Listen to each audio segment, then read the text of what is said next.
In a recent update video, Riot, among other announcements, presented a new champion, someone very much known to Arcane viewers, Ambessa Medarda.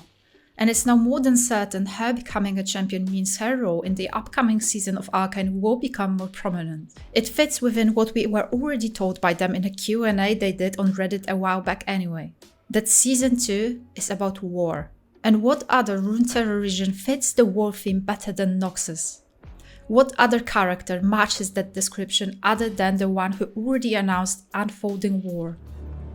Let the war unfold. As we know, Lady Medarda is Noxian. Contrary to peace-oriented Mel, who has to be mentioned while discussing Ambessa, she's conflict-oriented. And it's precisely their antagonism that might fuel at least part of Season 2's storyline. It might also introduce new villains.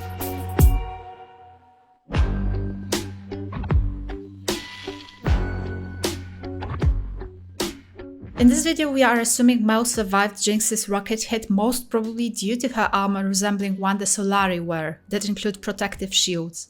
I'm on board with that theory, as it would allow for certain characters who are needed in Season 2 to survive, to be protected by literal, if you will, plot armor. Now, I don't think we will enter any kind of Noxus conflict, at least not straight away and not directly. Not until we are introduced to a new antagonist with Silco now gone. Other than political topics, it's fairly obvious Arcane is most of all focused on their characters, and some stories need to be established. There's simply too much ground to cover protagonists-wise to also focus on an open conflict with Noxus, if one happens at all. In Season 2, we might potentially see Vi's road towards becoming an enforcer, or at the very least, her actively working with Caitlyn, who, right by her side, might become a new sheriff with Marcus now gone. If League of Legends lore any hand at all, since now Arcane is canon. We might get to see Victor's long road down and him robotizing his own body. Caitlyn and Vi love stories continued. I'm low-key willing to sell my soul to see that. Warwick coming back? Practically already confirmed by the new teaser and consequences it might bring for Vi and Jinx. It's a lot. On top of that, Silco's shoes need to be filled. By whom though? Our new powerful antagonist could be the person already mentioned by Ambessa in Season 2. Person who killed her favorite son, Mel's brother Kino. Person who Lady Medarda is afraid of. And thus she came to Piltover. For revenge, for new powerful equipment. You're in trouble, Mel. The man who killed your brother doesn't believe the score is settled.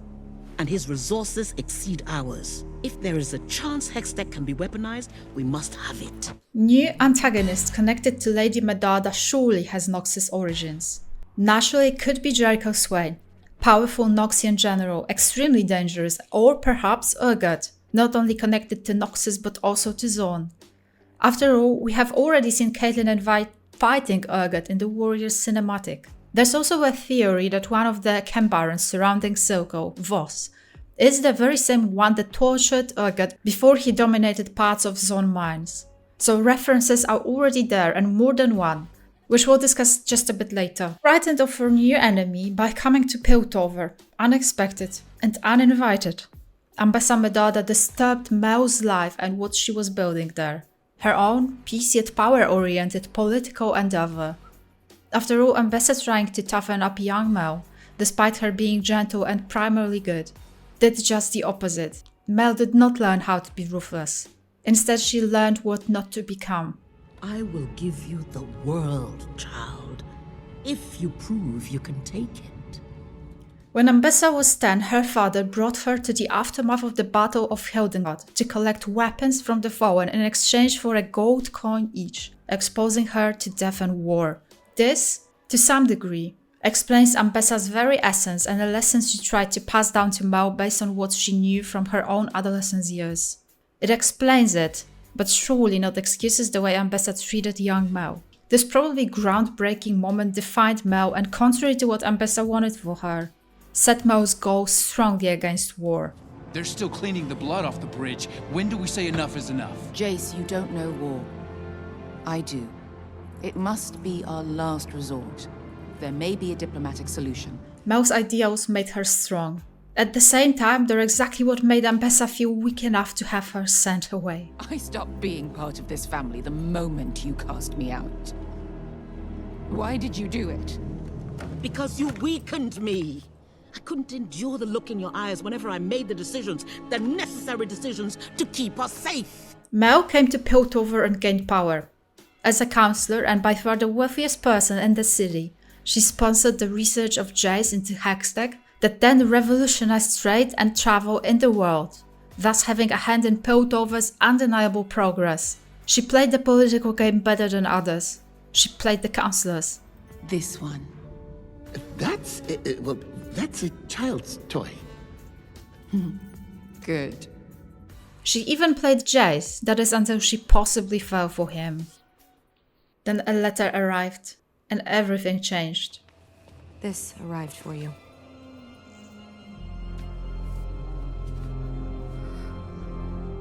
Ambessa's presence in Piltover shifted the dynamics and potentially set the tone for Season 2.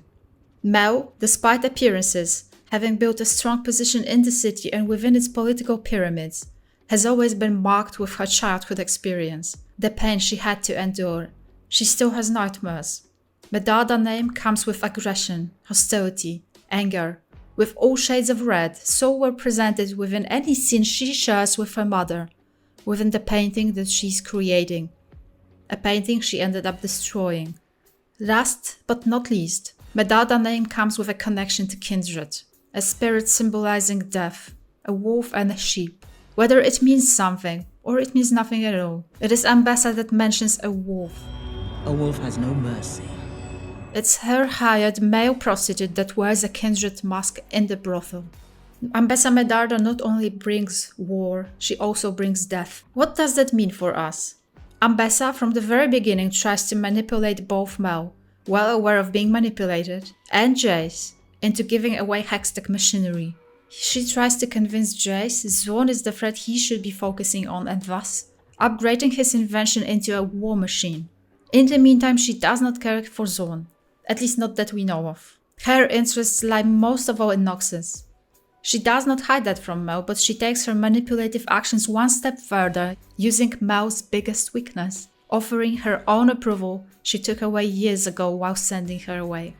As we see Mel dominated by her mother, a strong and powerful woman she became, in that very moment was again just a little girl trying to get her mother to love her. What threat lies in Noxus then? What's the grand danger even Ambessa is afraid of? What caused her to reach out for her daughter's help, daughter she once rejected? Assuming that Arcane is now canon, we do not have to stick to the lore as much as we did before. League of Legends timeline does not have to define our story and apply. But again, if lore's any hint, then Noxus is still governed either by a tyrannical emperor Borum Darkwill, who ruled continuously through years, blindly starting several wars, especially with Ionia, or, which I find more likely, by Jericho Swain, a general who dethroned and killed Borum Darkwill to stop him from his own madness, with some help coming from his friend Darius. Both Swain and Darius are ruthless. Both could have easily entered a potential conflict with Ambessa's son, assuming he crossed them. Jericho Swain is a strong candidate to become at least partially Season 2 antagonist. However, such conclusion ignores the simple fact Arcane's story is most of all focused not on external frictions, but the ones within.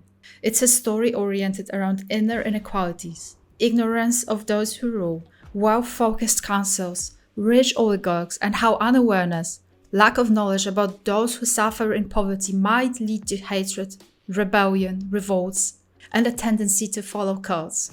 Enter Urgot. While Jericho Swain does not have much to do with Zorn, there is a League of Legends champion who fits right in, and for several reasons. Urgot was a true Noxian, a torturer, tormentor, strong enough to be a threat to anyone who ruled. For that exact reason, it is said Jericho Swain sent him on a mission to Zorn to get rid of a conspiracy against Noxus.